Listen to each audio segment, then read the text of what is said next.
Hello and welcome to my channel. My name is Dreamfiction and today we will be reading the story Issei, the pure-blooded dragon god written by fyuriii. Issei's clearly visible warmth in his newfound family had filled the gap in which his biological parents resided. Issei had many things on his mind regarding his parents, but he believed it to be his own fault for getting hurt.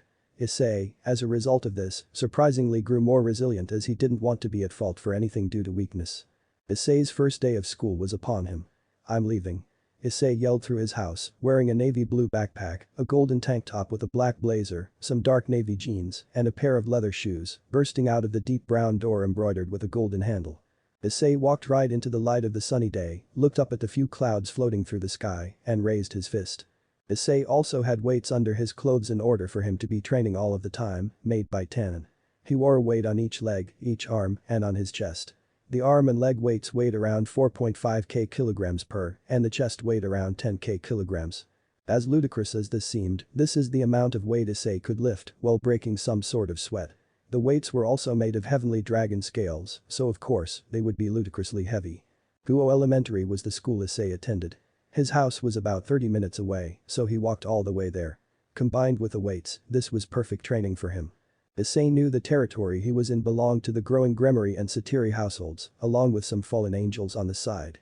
While Issei was walking, he could detect faint devil signatures emanating from far away, but there were none that could think of posing a threat to him. About halfway through Issei's walk, he suddenly felt a powerful presence suddenly emanating from behind him, almost as if it was rising out of nothingness. Issei turned around and saw a magic circle embroidered with the old Mau faction of the Chaos Brigade's crest glistening in the middle. It was the one and only Vali. His silver hair and blue eyes glistened in the broad daylight. Along with his black leather jacket, grey jeans, and white sneakers, he seemed the type of guy to be cool. Contrary to his looks as a teenager, Vali was about 30 years old. Obviously, he was supernatural so he aged extremely well. Vali looked down and clenched his fist as he muttered, "Ever since I lost to you, I've trained hard. Harder than any supernatural being could even dream. For this, I've gained the power of the Juggernaut Drive. This is your end, son of Office and Great Red." Vali menacingly looked at Issei, but Issei was rather perplexed. "Didn't you attack me first? It's not like I killed your family. Just get over it," Issei thought to himself. "You really want to sacrifice your life force to kill me? And you're sure that you can kill me even if you tried your hardest? It's not like you're the only one who's been training." Issei buried it. Clouds began to well as the sky turned grey. Vali's anger and draconic presence exerted amounts of pressure that surpassed Surzich's. Issei's draconic mind went to work to find options to defeat Vali. Option 1, fight Vali and use his power. Issei knew he could demolish Vali in one blow, no matter how strong has gotten. On the other hand, releasing the power that surpasses the current Mau would attract more than just a little bit of attention. All of the supernatural leaders would convene and likely kill Issei. Option 2, Issei could play for time and wait for Vali's life force to dry out. The problem is he doesn't exactly know how strong Vali is. All he knows about the circumstances right now is that Issei could kill Vali with one kick, but Vali hadn't activated his Juggernaut Drive yet, so if he waited any longer, this could change. Option 3, attempt to release his hidden power of vaporization or whatever it was. When he was at that mountain, he felt a sensation well up in his stomach, almost a bursting giddiness. If Issei could attempt to replicate this, he could just vaporize Vali. Issei's mind shuffled between the options, as time seemed to be waning. Lightning was beginning to surround Vali, as words began to spatter from Vali's mouth. "I, whom I'm about to awaken, am the heavenly dragon who has taken the principles of supremacy from God," Vali began to chant as blue masses of energy began to release from his body. "Shit, I'm out of time. I guess it's option 1," the 7-year-old thought as he sprouted his golden draconic wings. Issei then released a tremendous amount of aura. Far beyond Vali's, far beyond Surzich's, and it even approached Great Red. Issei vanished and appeared in front of Vali. Issei thought, "No, I can do option 3 also, let's give it a shot." Vali's chant was immediately halted as his eyes narrowed and his stomach nearly burst. Shining uppercut, Issei roared as his arm ruptured Vali's stomach. "Shit, that's not it," Issei continued to think. Vali began roaring in pain as he vanished into the sky. "Now, to end this shooting star." Issei roared again as the ground below him shattered into debris and a trail of light shot straight up. The wind howled as shockwaves began to ripple. It was almost as if Issei was a beacon of light. Issei's leg then shot into Vali's stomach at light speed. Issei was no longer a dragon. He had turned into a mass of light. Literal particles that moved at the quite literal speed of light. If Issei had turned into particles, then how was his foot inside of Vali? Issei had the powers of fire and lightning at his disposal, but he chose light magic. No, this was his power. It was not light magic. Issei became the light and controlled it to the finest degree. He was the dragon of light. Issei could control light how he wanted, being able to change any matter into light, including his own body. Issei, using his draconic intellect, deduced that he could control time to a certain degree. His light speed could allow him to stop, speed up, and reverse time. Obviously, there were still stronger existences, such as Great Red and Office, but if Issei could control this power and hone it to the highest limit, he would be the quite literal strongest being in existence. Issei is only 7 years old, and only a few beings in existence rival him. That violates anything thought possible by any existence. Just from the sensations and instincts felt from destroying that mountain all of those years ago, Issei was able to deduce this.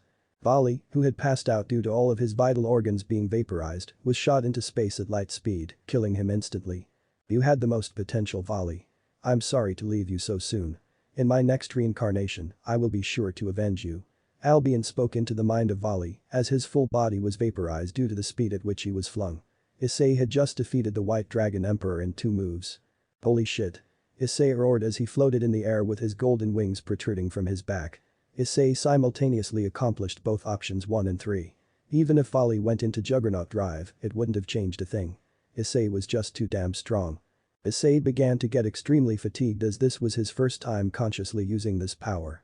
It became clear to Issei what he needed to train, but he didn't have time to worry about that. Summoning circles began appearing all around him. Crests from all sorts of different families began to emerge. I don't have time, I got to go, now. Issei thought. He then remembered his ability to transform into light and stop time. Issei was not powerful enough to move faster than the speed of light, so he couldn't reverse time yet. If he could, he would just reverse time to when Vali showed up and stop time to kill him without creating a commotion. Issei then closed his eyes and let out a sigh. Issei then transformed parts of his body into light and moved jaggedly from side to side at light speed. The light around him began to refract into all sorts of colors. It was almost like an acid trip. The colors folding into each other and new ones emerged were beautiful, yet nauseating. After moving for what felt like 10 minutes to Issei, but a fraction of a nanosecond in actuality, his surroundings went gray. Everything around him ceased moving entirely.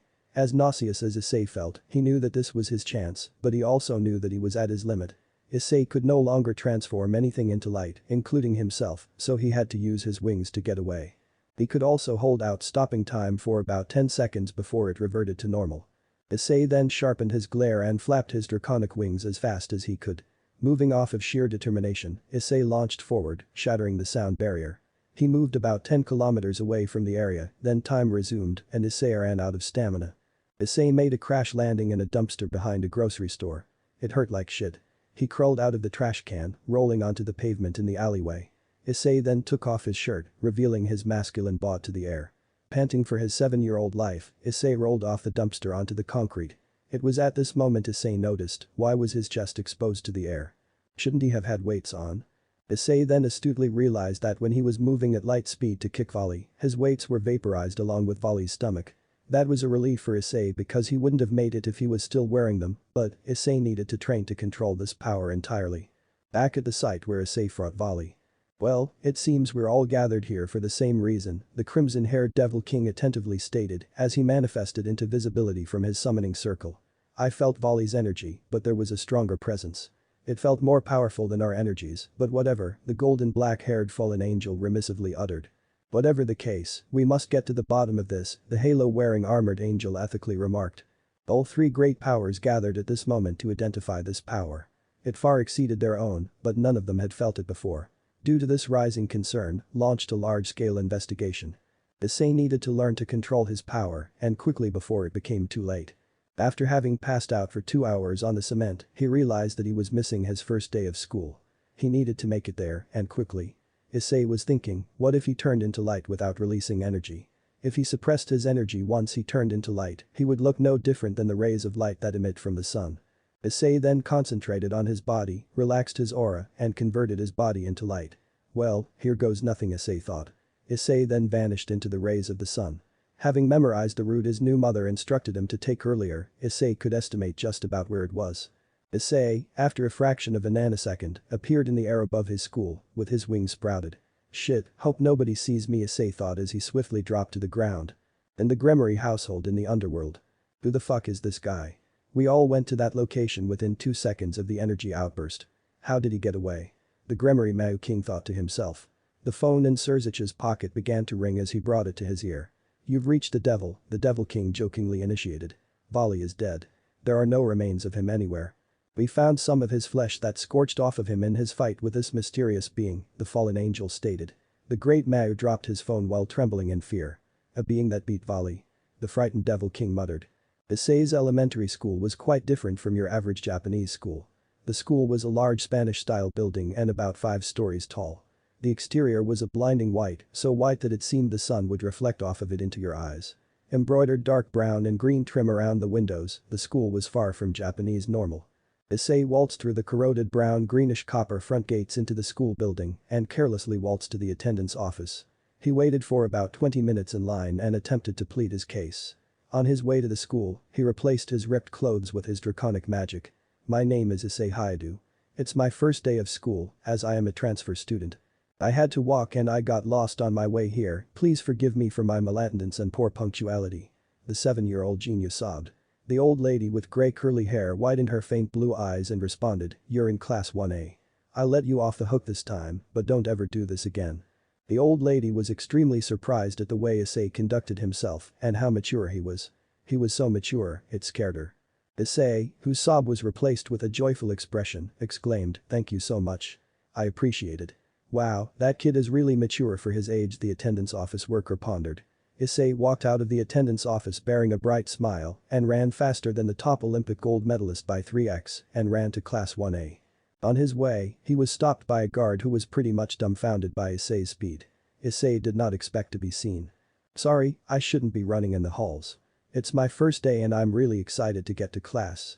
The excited Issei exclaimed. Issei attempted to wear a sob, but it was overpowered by the sheer excitement of it being his first day of school.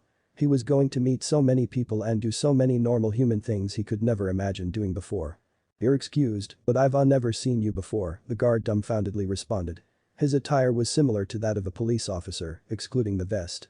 He wore a gold-embroidered police cap, a blue button-down dress shirt, and black pants. He is the definition of a hall monitor. My name is Issei Haidu, a first-year transfer student. It's a pleasure making your acquaintance.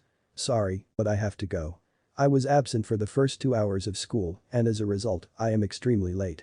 You have my immense apologies, Issei professionally and courteously stated. The security guard, who was already in an intense shock from Issei's speed, nearly reached an overload. Never, in all of his years of monitoring halls, ever met anyone, including the adults, that are so erudite in their communication. Issei was even surprised at how he spoke and decided to restrain himself from speaking like that further on, otherwise, he would be weird. Issei was making odd first impressions. To be honest, everyone he had met so far thought he was a monster. Issei arrived at his classroom and gently knocked on the door, followed by him turning the golden round knob. Issei was still getting used to controlling his power, so he accidentally opened the door extremely quickly. He ripped the door towards him, causing it to slam into the wall. Issei began to sweat and his eyes widened as he just caused a huge commotion just by opening a door. I'm Haidu Issei, a transfer student. Sorry, I'm not used to these kinds of doors yet, please take care of me. Issei shyly spoke. Issei was extremely mature and confident but got flustered easily whenever he was the cause of anything embarrassing. The students were in complete awe. A hot kid with bursting muscles and luscious brown hair with gold highlights just destroyed the door. The girls let out a large kyah. Issei was already more popular with the girls than all of the boys at the school were. The teacher responded with a sigh as grief lay upon her face. I'm Ms. Kazuki. Take the seat in the back next to the window. I'll get you caught up after class. Issei took his seat and his school life began. End of the day at Issei's house, Issei is walking home from school. I've already gotten 12 calls today from the school and other parents combined at how monstrous and scary Issei is and that the parents want him removed from the school. We took Issei in because he had nowhere to go, but he's making so many problems, it's getting harder and harder to deal with, Issei's mother reluctantly states. You're right, this is going to be a problem, I can tell. Issei's father responded. Issei's life, up to age 16. Issei, throughout all of the schooling he went to, was extremely popular with the girls, but the guys and staff thought of him differently. To them, he was a monster. Issei broke Olympic records in some sports and aced all of his classes, never getting a single question wrong.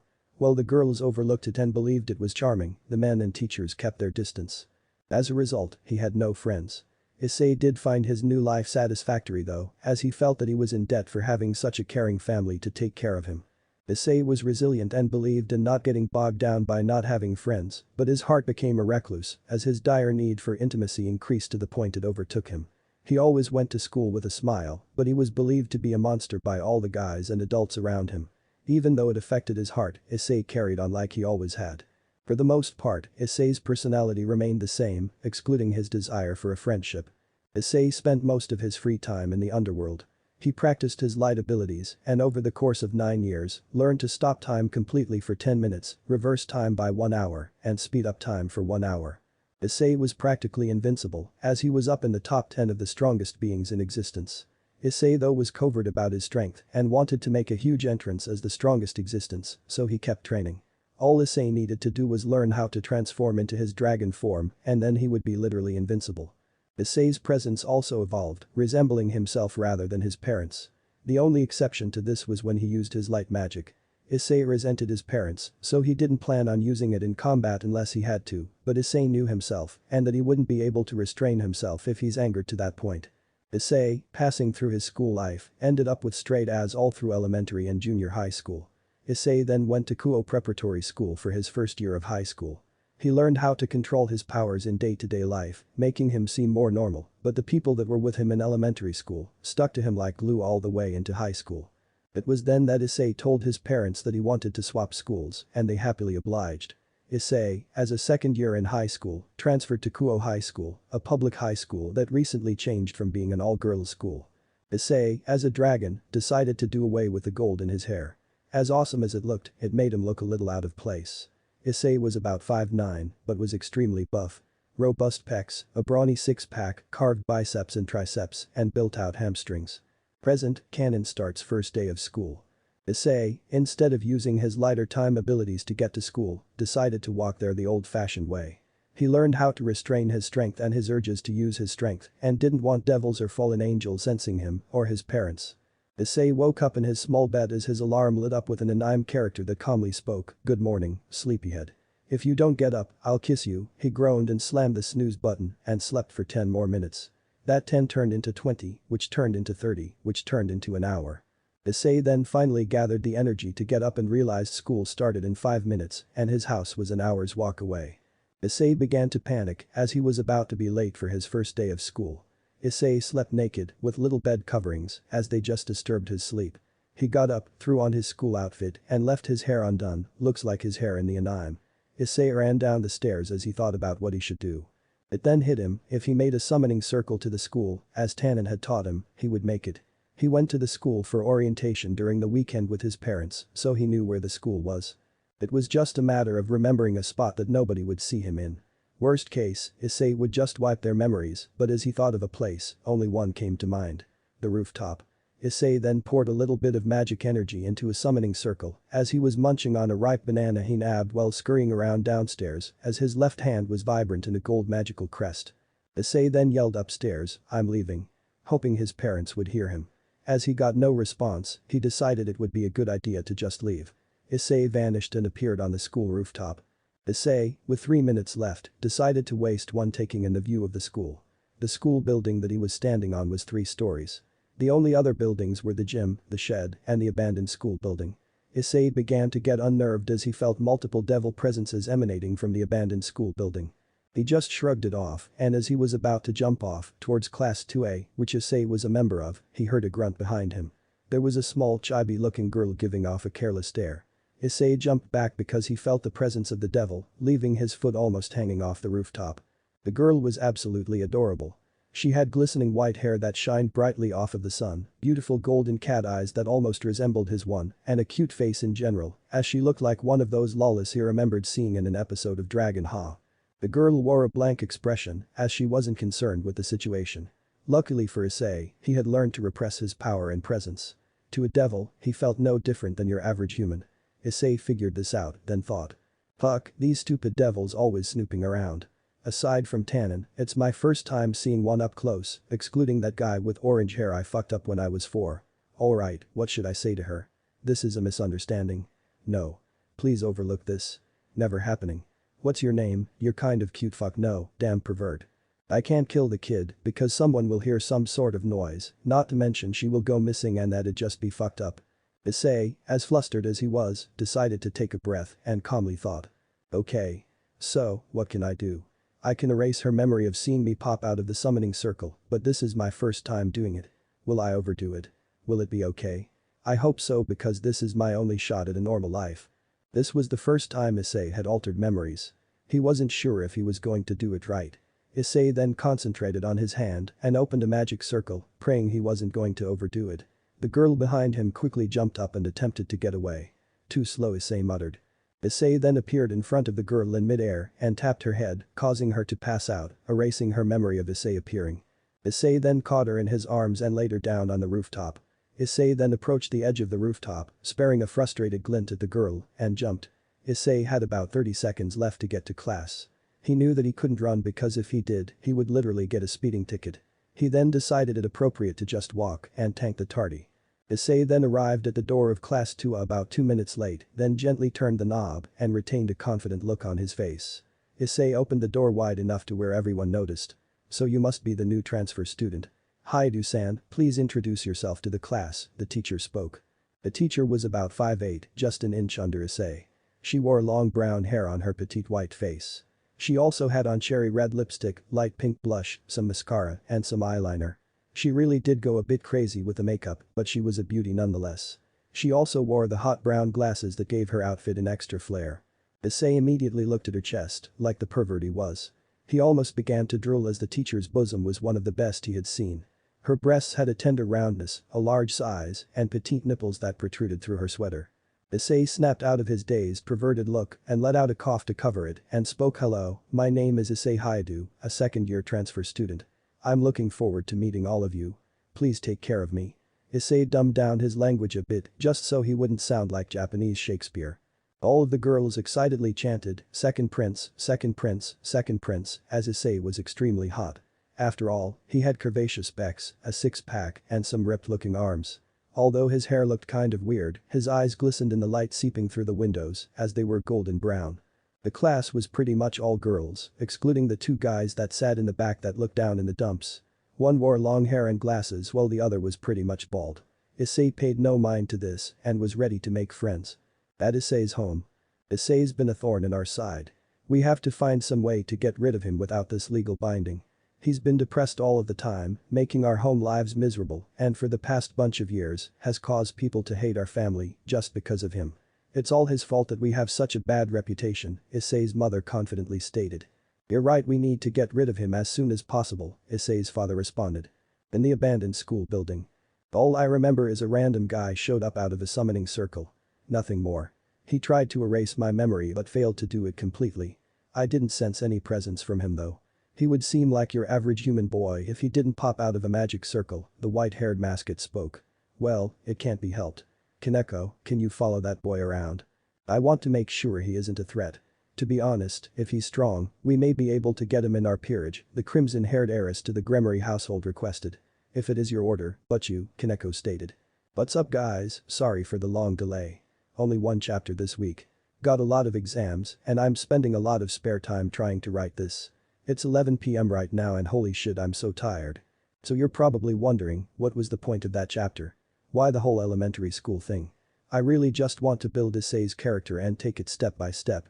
I'm trying to make Issei into a carefree yet dominant guy, but also internally conflicted. I think this chapter helped etch that conflict into the reader. I didn't bring up Issei's biological parents at all because these conflicts are intended to be school-related. Don't worry, Issei will have his revenge on his parents. The portion with Kaneko is just because Issei learned to control his power, so he couldn't be sensed by any devil or fallen angel, so there needed to be some sort of exposition between the Ria's peerage and Issei. Don't worry, Issei won't become a devil. Issei was walking home from school. A casual stroll without a care in the world. Little had changed for him. He wasn't viewed as a monster, and people would talk to him, but the guys still didn't like him due to his popularity with the girls. Issei was completely jacked, so it was only natural that girls were always following around, sending pictures of him on Snapchat.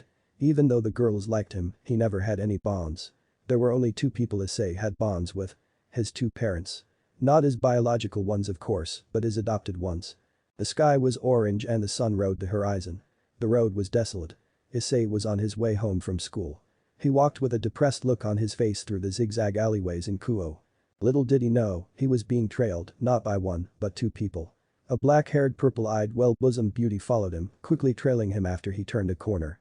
The other one was Ria's Gremory's Rook, a white-haired small girl with cat eyes.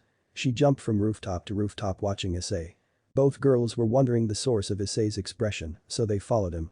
They were also good at controlling their presence, so Issei wouldn't notice.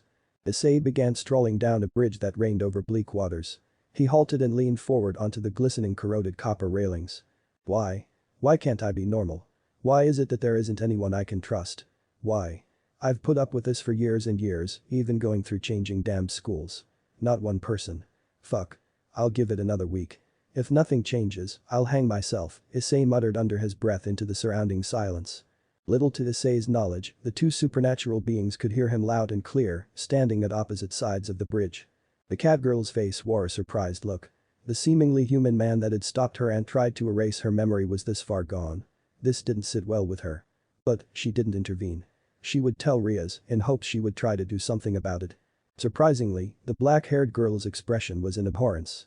Her eyes widened, she covered her mouth, she fell on her knees and couldn't wipe away the tears she was harboring. The feeling she got from Issei's anecdote was familiar. This is the boy I meant to assassinate. No. I can't do it. That pain, that cry, I just can't. Not after that.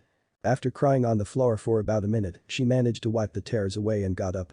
She walked towards the depressed Issei, who seemed like he could jump off the bridge at any moment.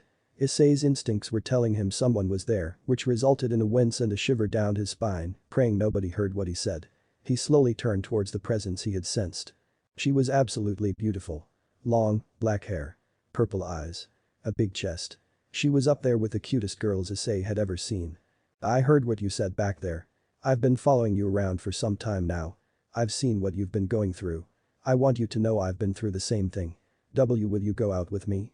The assassin asked, still holding back those withdrawn tears. She put a fake smile on, but she really wanted to bawl her eyes out. This was genuine. From her heart.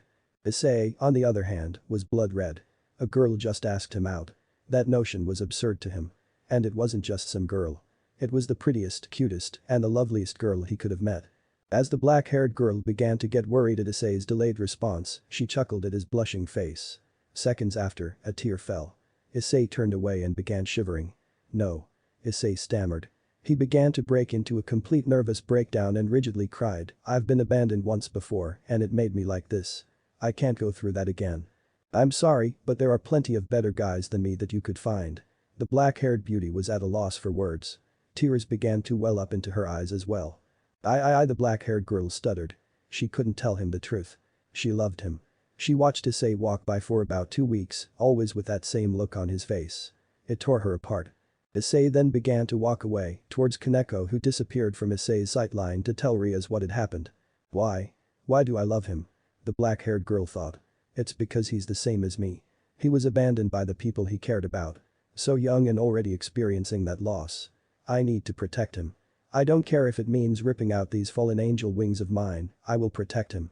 The fallen angel thought to herself. Of course she didn't know he could go toe-to-toe with the strongest existence in history, but she loved him anyway. Issei walked for a couple of blocks and decided to take a magic circle home as his apathy for walking grew. He just wanted to bawl his eyes out in his bed with no disturbances. When Issei formed a magic circle, the girl, just for a second, felt Issei's presence. It wasn't draconic, as his draconic presence shows only when he uses his light abilities. Wait.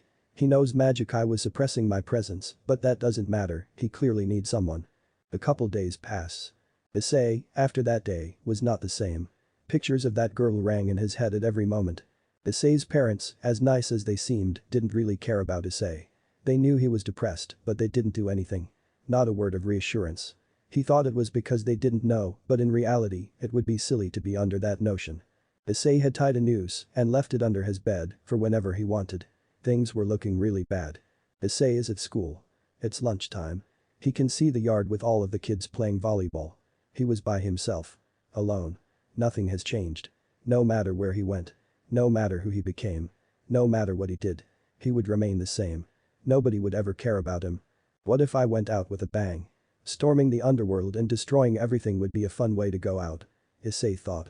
He built up a sense of dark humor, but this was no joke. He wanted to just throw his life away and get back at those who did this to him. Issei was sitting in his usual spot under a tree outside the old school building. He heard a creaking sound above him and looked up. He was confronted by a crimson-haired, blue-eyed, well-bosomed beauty. He was in awe. His jaw dropped and his eyes dilated. She gave him a distrustful yet warm look as if she was looking at a loyal servant or family member. She then shut the window and reclused back into the room. All Issei could think was, man, was she pretty.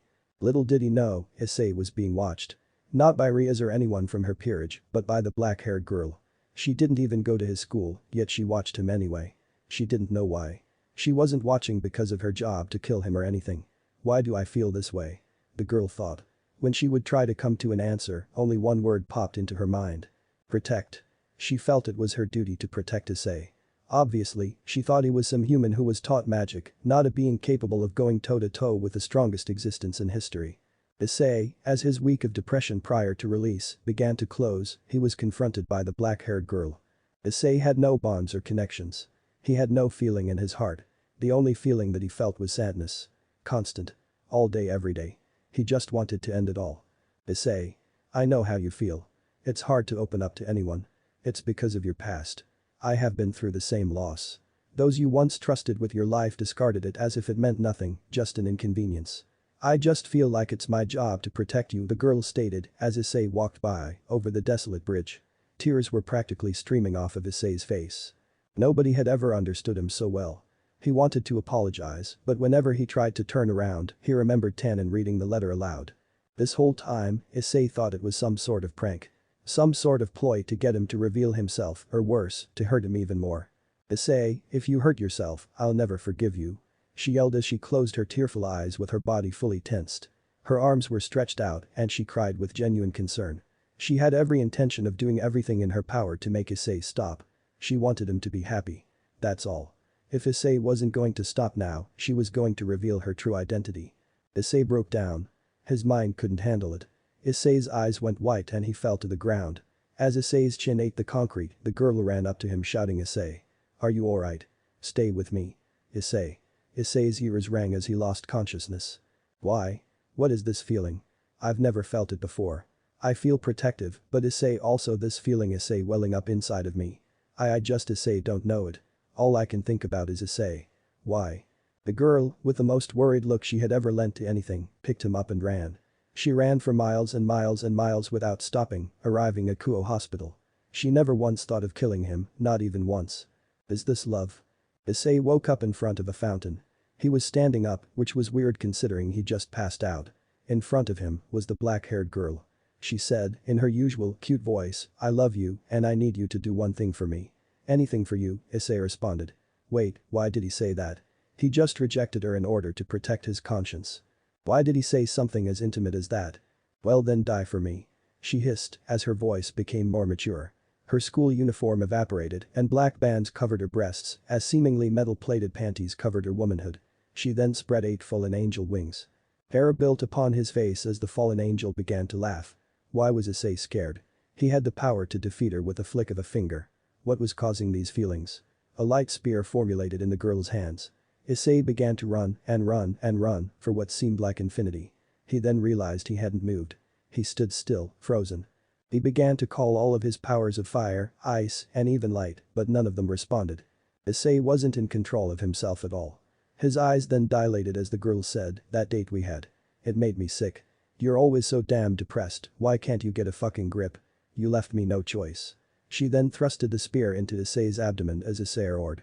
Issei's eyes were staunchly open. He shot straight up as he woke up screaming in a cold sweat. He gasped for breath and looked down at his chest, patting it with his hands to make sure it was still there. He had no clue where he was as his mind was still fuzzy. Nightmare? The lady to his right asked. She seemed like an old lady due to her gray hair, wrinkled skin, and tacky glasses. You've been out for 5 days and this girl would not leave your side. She said something like I need to be with him. I can't stand not being with him. He's my boyfriend. Love at such a young age should be good for a boy like you. She might even be your angel. That last word rang in Issei's head as he recalled his nightmare. He bent over and covered his ears as he felt his brain was about to explode. The trauma being alone that dream nothing made sense to Issei.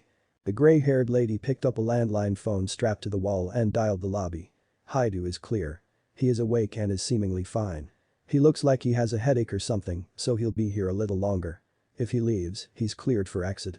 Issei then straightened himself up. His draconic mind couldn't piece it together, but the ringing stopped. The doctor hung the phone up and said, "Leave when you're ready." She walked out and shut the door. Issei began to stretch, following rising out of the infirmary bed. A couple days ago the abandoned school building. "But that man is going to end his own life. Is there anything we can do?" The white-haired masked asked. "That's not like you, Kaneko. Worried about other people. Well, I guess he did say he was going to kill himself.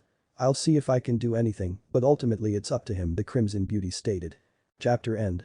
What's up, guys? I know I'm going to get a lot of hate about the way I handled Issei, but I think that focusing on him as a person emphasizes that strength doesn't lead to happiness.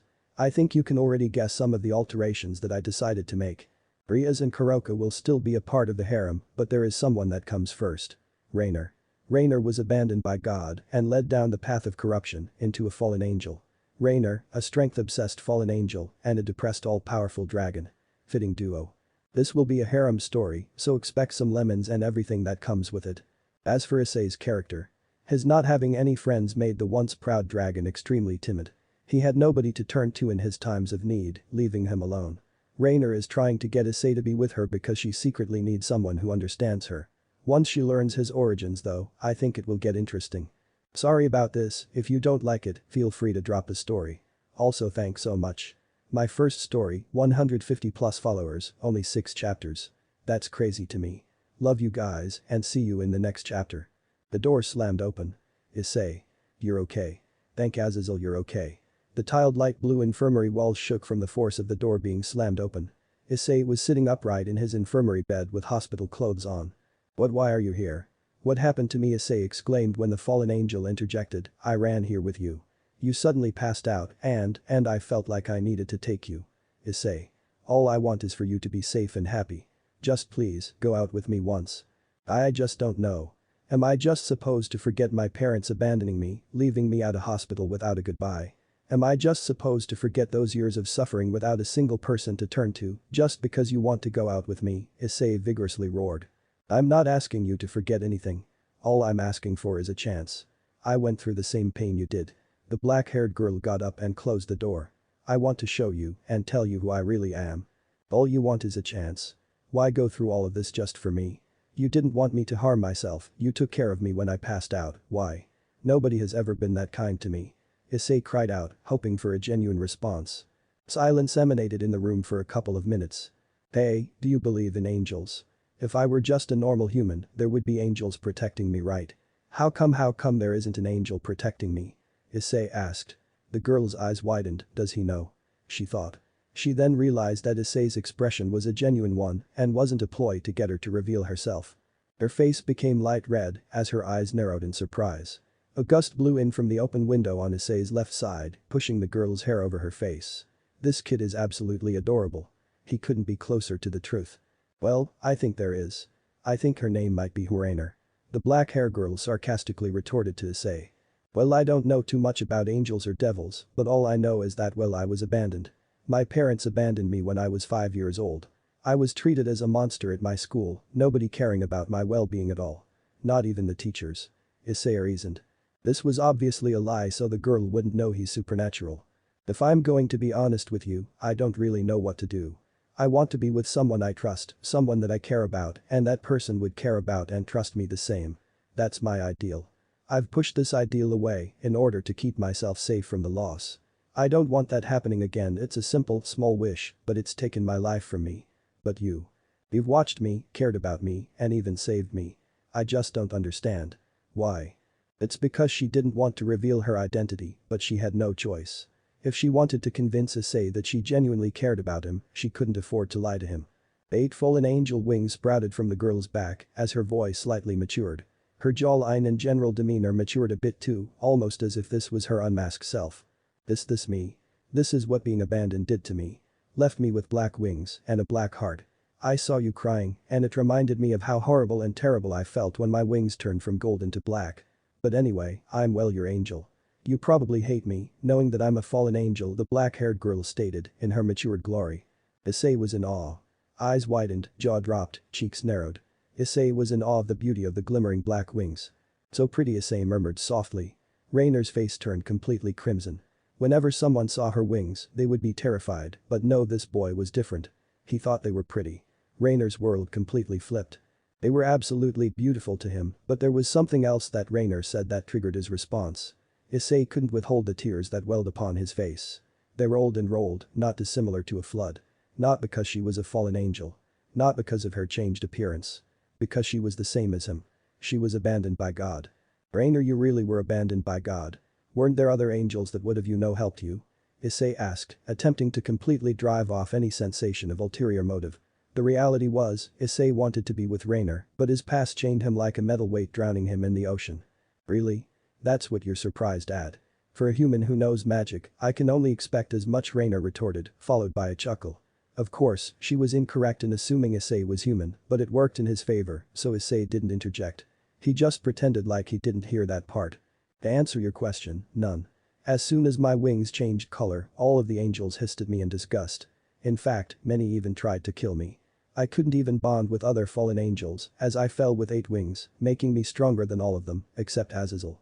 That guy somehow got 12 wings, but I'm a high-ranking fallen angel. Everyone resented me. All ranks did. To them, I was just some slutty whore who came down from heaven while bragging about my power. All I wanted was someone who understood how much that hurt. So yeah. On the inside, I'm a total mess. The only reason I'm not in tears right now is because of you. Rainer attentively responded. Issei began to realize what she meant. They were both abandoned, with nobody that understood them. Rainer, I'm sorry for rejecting you. I would love to be with you. Issei said aloud. He regained some of his social confidence towards Rainer at least. Issei had this quality that, whenever he was reminded he was accountable for something, he would apologize, wearing a genuinely sorry expression. Thank you, Issei. I promise I will protect you. Rainer exclaimed throughout the room, retracting her fallen angel wings. Also, your wings are really pretty. They're so sharp, yet have this elegance that makes me want to hug him. Issei said to Rainer, in an attempt to compliment her after making her go through her past. Rainer's face was red. She had no clue how to handle this. He is so adorable. Rainer was shouting in her mind. Well, for now, I should probably get home. Thank you so much, Rainer. You saved me. Issei politely remarked. The one thing Issei didn't tell her was that if she hadn't interjected like that, he would have hung himself. Rainer literally saved his life. Well, I'll walk you home now. You just got up from the hospital, of course, I'll be with you. From now on, we'll be together. This comforted Issei. He felt feelings he hadn't felt ever. It was well love. Of course, he couldn't admit this to himself, so it'd take some time before he'd confess. Rainer had a spare school uniform from her school ready. It was a men's outfit she had materialized while she waited for Issei's recovery. Rainer didn't mention it, but she waited in the lobby the whole time Issei was out. The whole time. Rainer helped the groggy Issei up and escorted him to the restroom, along with handing him the outfit. After walking down winding and twisting hallways, with people being carried around on stretchers, they finally reached the restroom. The door was pitch white, with a blue circle and an imprint of a man marked on it. Be quick, okay, Issei? Rainer asked Issei as Issei began to shut the restroom door.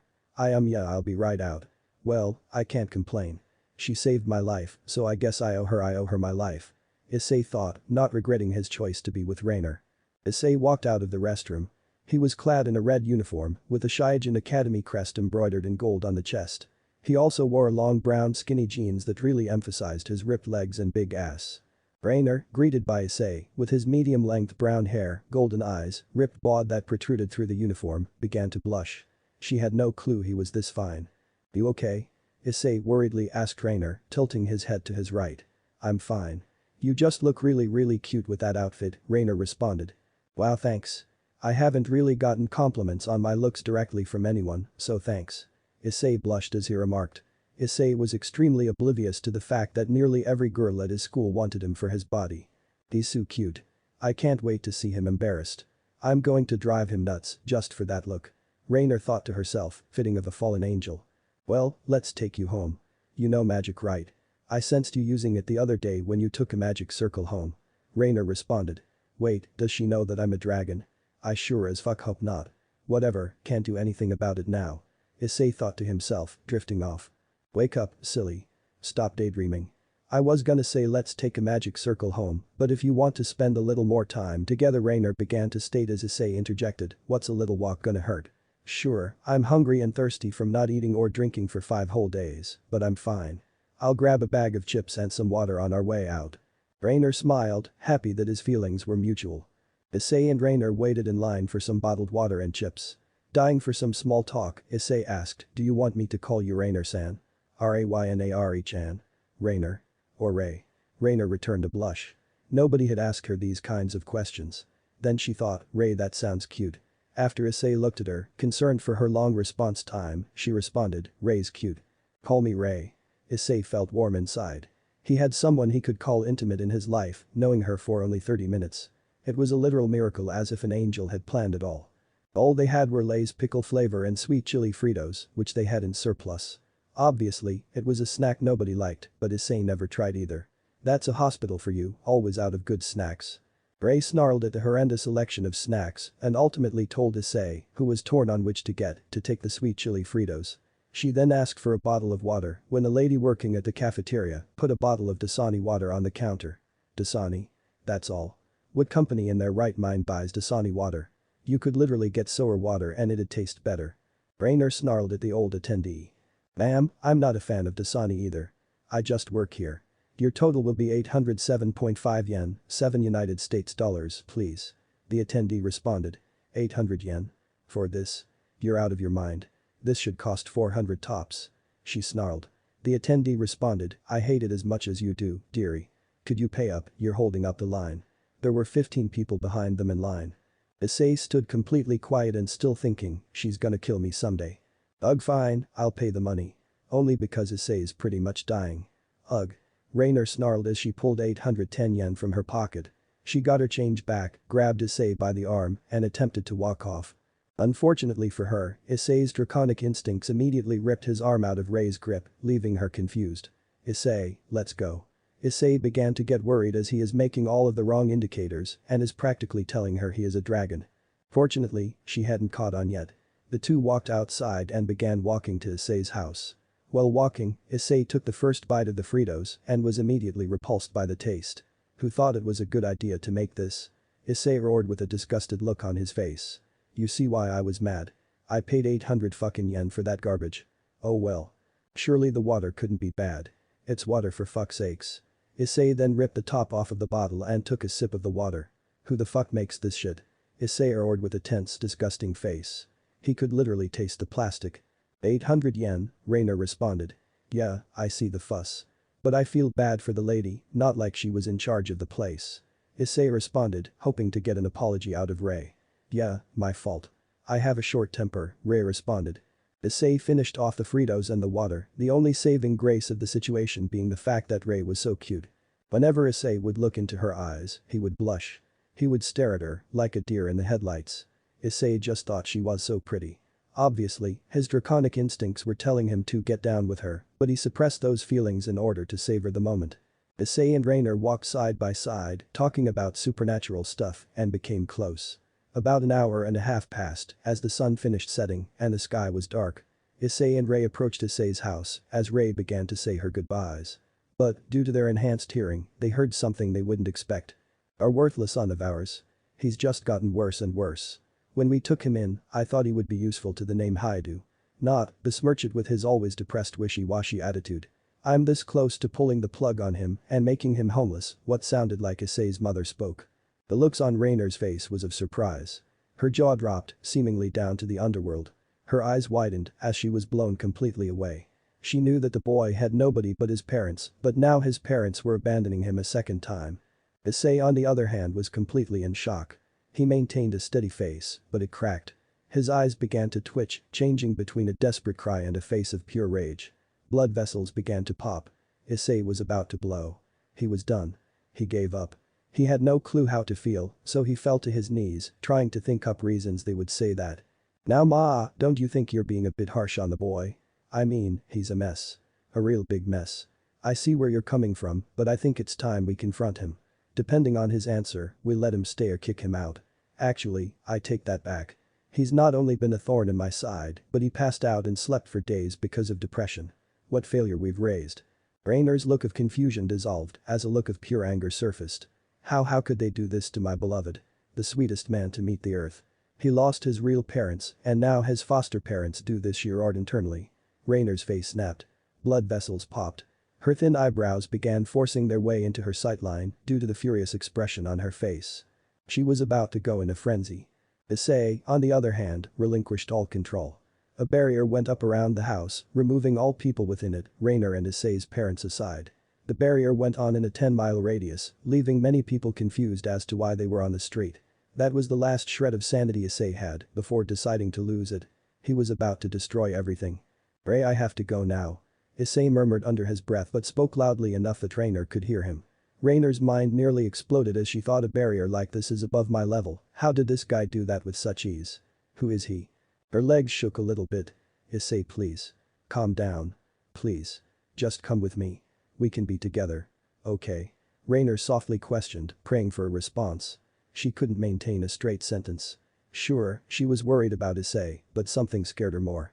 The pressure he exerted. It was filled with so much hate. So much killing intent. He was about to let loose and destroy everything. "Please forgive me. I recommend you leave if you wish to live. You saved my own life, so it's fitting I warn you this much." Issei murmured with a lifeless yet serious and pressing tone. Issei decided it was time to let loose. No matter the consequence. "I'm sorry, Ray." Issei apologetically murmured one final time. A few seconds passed. Rainer expected to be blown up, but nothing happened. Issei's hair was ragged over his eyes. He could barely see, but his instincts made up for it. Issei was still clad in the deep maroon uniform and brown skinny jeans he received from Rainer. The street was dark, only with a few scattered streetlights, along with the moonlight illuminating the streets. "Issei. I'm not going to leave you. I know how much your parents meant to you, but if you want revenge I can give it to you." Rainer worriedly spoke, desperately reaching for Issei. But he just seemed so cold, almost as if he was a completely different being. She could sense it, his deep wells of power. She couldn't tell what they were, but she could sense the insane, ridiculous, infinite amount of power that stemmed from Issei's core. The power she sensed wasn't even 15% of his power. This frightened Rainer fell back as her bottom ate the edge of the concrete sidewalk lined with asphalt from the road. Her eyes narrow and her jaw dropped. Her face and body began twitching as she began to feel powerless. However, a different thought began ringing in her head. What if Issei's magic would be sensed by the local devils and high-ranking devils would come? That would not only mean the end for her, but Issei would be taken too. The thought of this more than tore her heart. It ripped her to shreds. It ripped each fiber, each tissue individually off of her body. She rummaged through her brain, but could only come to one conclusion: I love him. I want to fix him, I want to live with him for a millennium. 2 millennia. Infinity.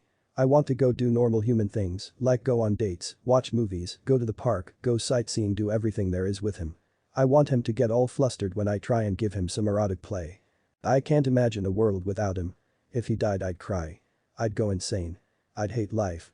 I'd hate myself. I'd kill myself. I love him. I love him. I love him. I love him. She knew she had liked him, but now she was sure. This was the man who she could not live without. The thought of him being gone evoked her emotions. Issei was her night and day. He was her precious. He was her everything. Rainer got up, prepared to confess her feelings, praying to Azazel that he would stop. Issei began releasing shallow amounts of power as final thoughts that reserved him from using his powers lingered in his mind. One thought crossed his mind. Rainer. What would happen to her? Then a second thought came. She's probably fake. Just like Great Red and Office. Just like Mom and Dad. There's no way she wants to spend any time with me. Then a third. But she saved my life. If it's anyone's, it's hers to take. The fourth. The hatred. The hardship. Everything I dealt with, was it all for this? Just to be caged to some girl I met a few days ago. Even if, on the off chance, she does want to be around me, am I just supposed to forget all of that pain? The final. I'm done. I give up. I'm going out like this. I'm going to unleash everything I have. Issei. Rainer screamed, with her breath gaping, as if she's being suffocated, had interjected between Issei's final thought prior to destruction. She was hyperventilating, her face was blood red, she was vigorously clutching her chest. Her hair swayed in the small gusts that breezed by in the moonlit street as scalding tears began trickling down her face. Issei suddenly shook, waking him up from his internal fight. His face slightly turned to Rainer, who was standing behind him. Issei. I love you. I want to be with you forever. I want to go to amusement parks with you. I want to go watch horror movies with you.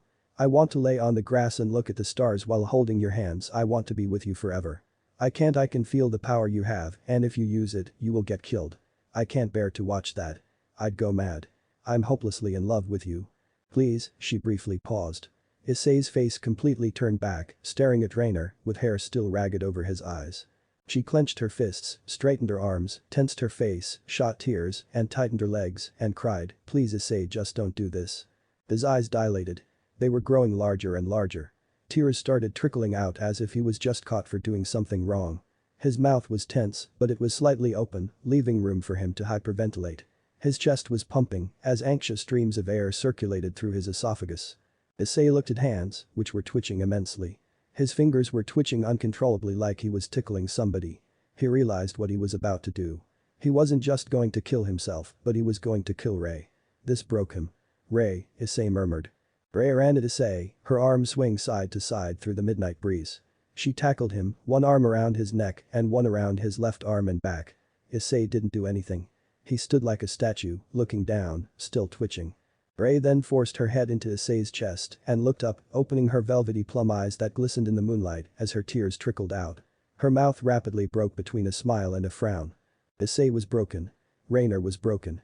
Issei then returned the hug, his arm still twitching. He pulled her tight. He didn't want her to leave. Ever. Issei then looked right into Ray's eyes and sobbingly muttered, Ray, what do I do? His trickling tears turned into a stream as he began wailing into Rainer. He wailed and wailed. Tears flying out. The same with Ray. Rainer was still extremely despaired, but then she remembered. Issei's parents. Those backstabbing sons of bitches. Burning in hell would be letting them off nicely. Rainer was going to torture them. Issei, she muttered into his chest. Issei loosened his grip and halted his cry. Issei had a heartbroken look on his face. Rainer saw this and clutched her left hand. He was thinking about his parents, but seeing him like this just hurt her. Rainer had one thing on her mind. I'm killing them. Ray thought. Issei, let me take care of your parents. I'm going to teach them something. Issei nearly gasped as his grip was completely broken and he tripped back. Ray, you don't mean? The dejected look was gone from Ray's face as a cocky smirk rode in replacement as she deviously offered, you can watch if you want. Issei's face was sore from pushing out all of those tears. So many that none were left. Issei nodded as Ray smiled back, still in her adorable human form. Promise me that you'll restrain yourself, please. Don't kill them, Issei, still in borderline tears, requested with a straight face, broken by occasional sobs. Thank you, Issei, for putting your trust in me. Please forgive me if I do something bad to your parents. I might not be able to control myself, but I promise, I will try to reserve myself.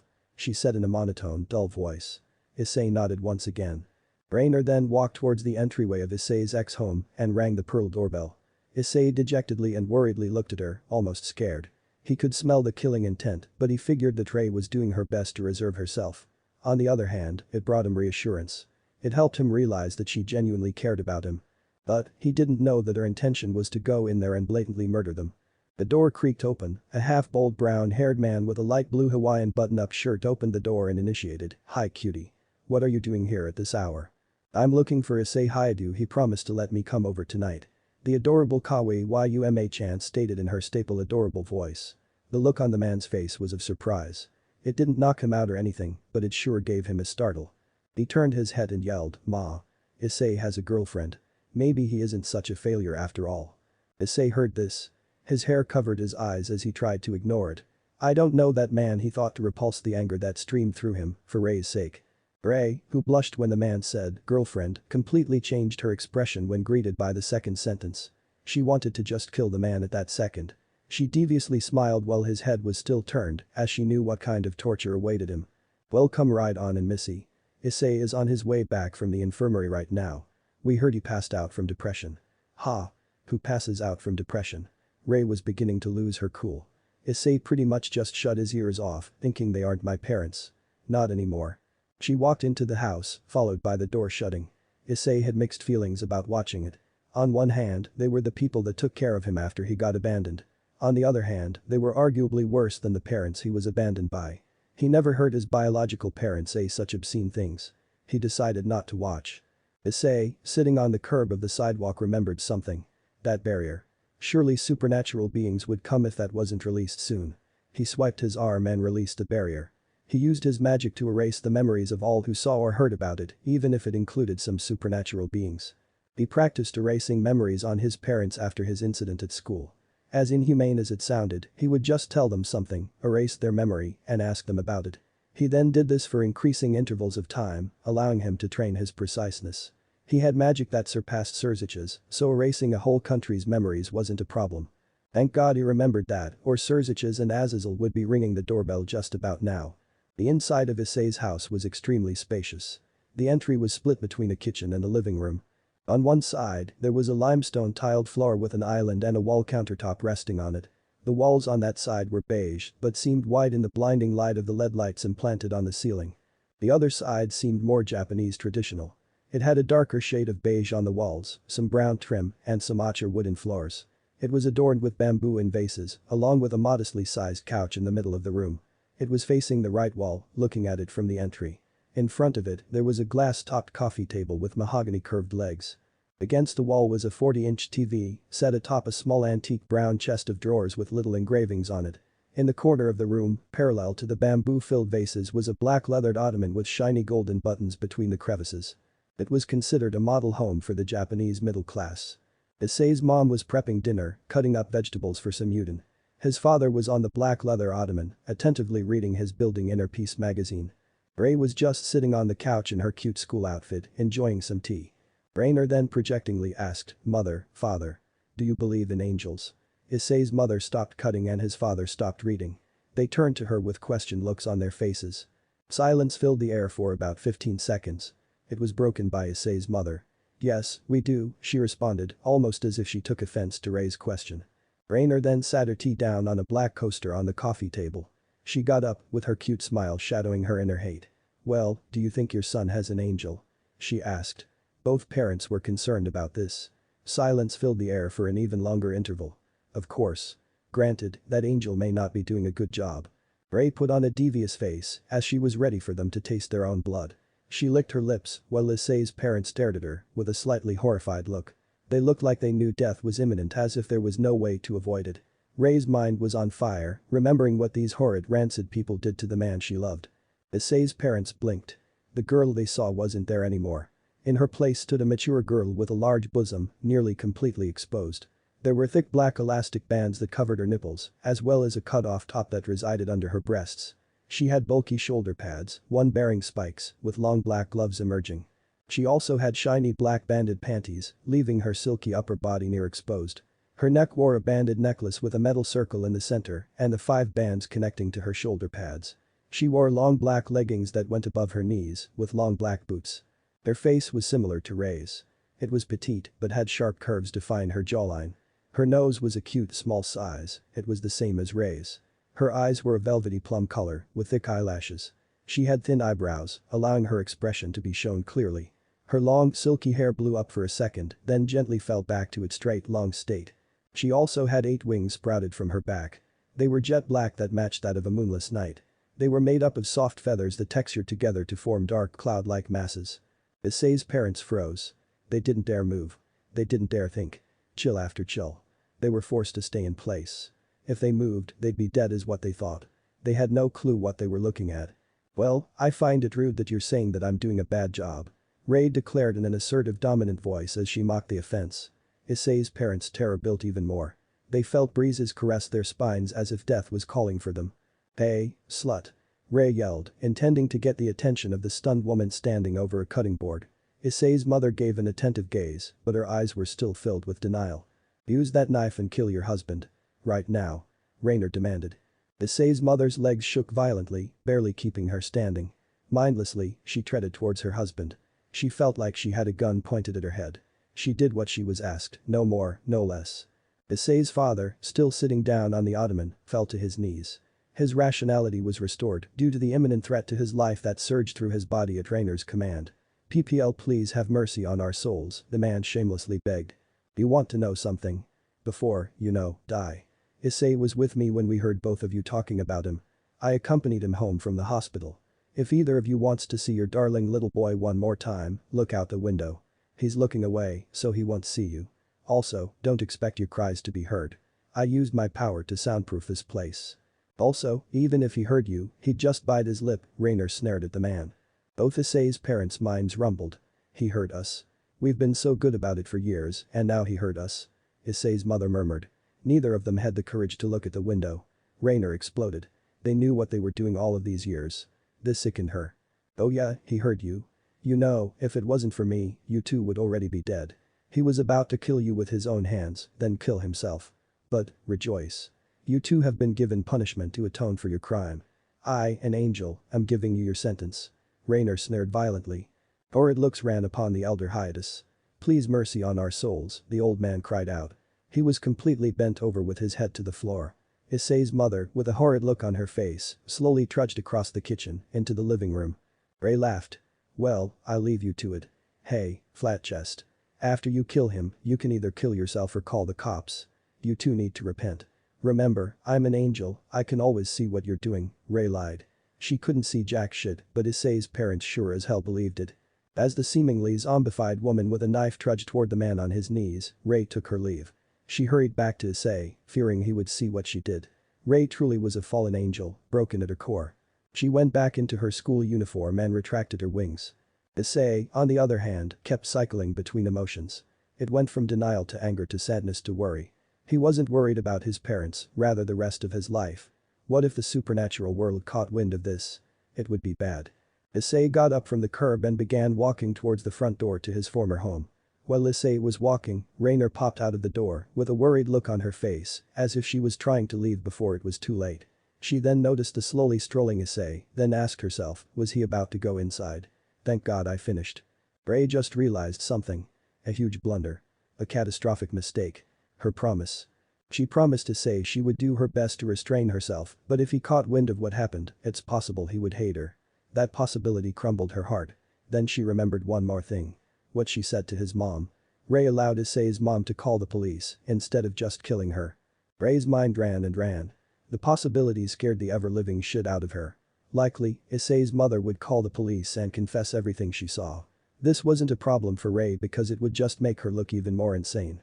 The real issue that would happen would be Issei's inheritance. He would definitely be told his mother's story. Issei would instantly know what happened and realize that she broke their promise. Things like that only happen with killing intent, not restraint.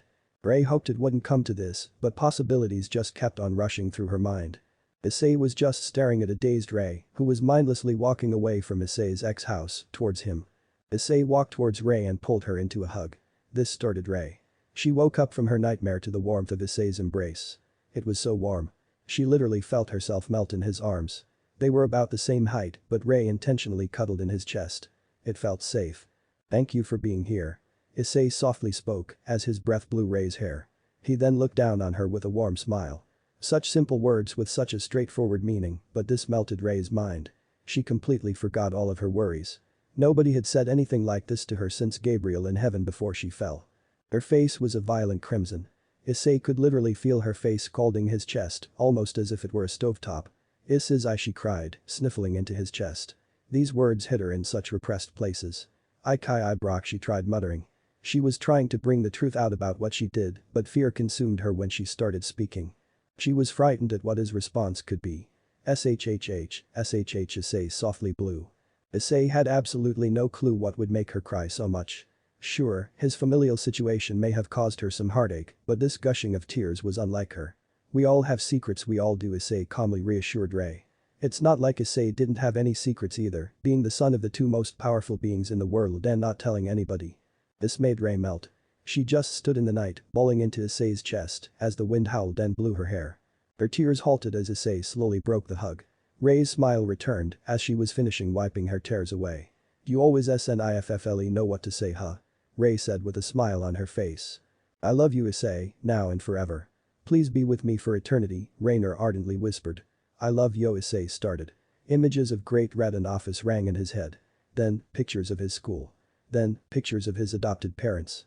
They passed like a slideshow. Issei grunted, put his right hand on the side of his head, and kneeled. It hurt. Issei, Raynor started. I'm fine.